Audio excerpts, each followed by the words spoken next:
morning, everyone. I'm doing a culture comparison of China and Finland using Hofstede's Cultural Dimensions framework.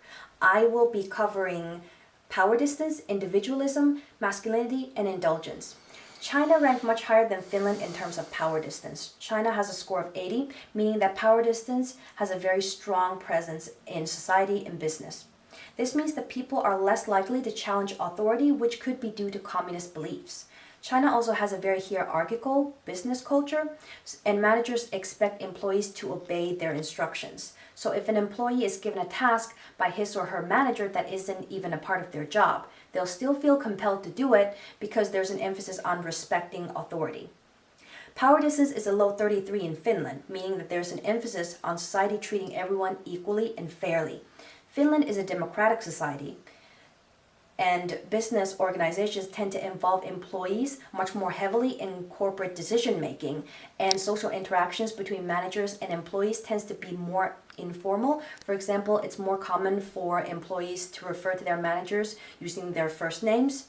However, in China, social interactions tend to be more formal and decision making is autocratic, with top management making all the decisions, and there really isn't much room for personal discretion. Finland scored a high 63 points on individualism, which makes it a society where personal freedom, individuality, and independence are valued. For example, Finns tend to move out of home right after high school, whereas in China, it's perfectly normal to keep living at home until you get married.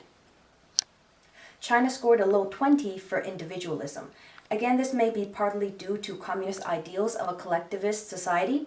Confucianism also influences people's behavior as value is placed on loyalty, respect for age, and harmony. Chinese people believe that giving face to others and avoid losing one's own face leads to harmony.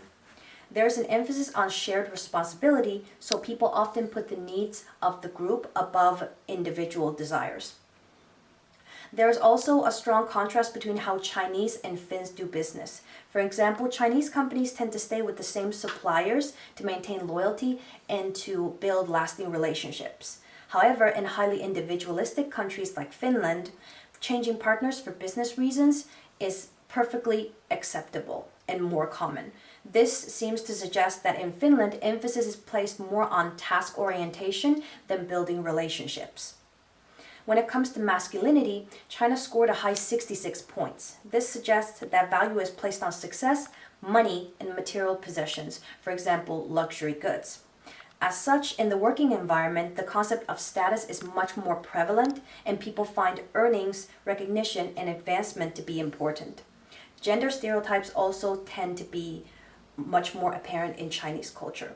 For instance, society expects men to be professionally successful and educated, but not women. Finland scored a low 26 on the masculinity scale, so it's a feminine society. In contrast, Finnish culture emphasized the notion of gender equality, caring of others, and quality of life.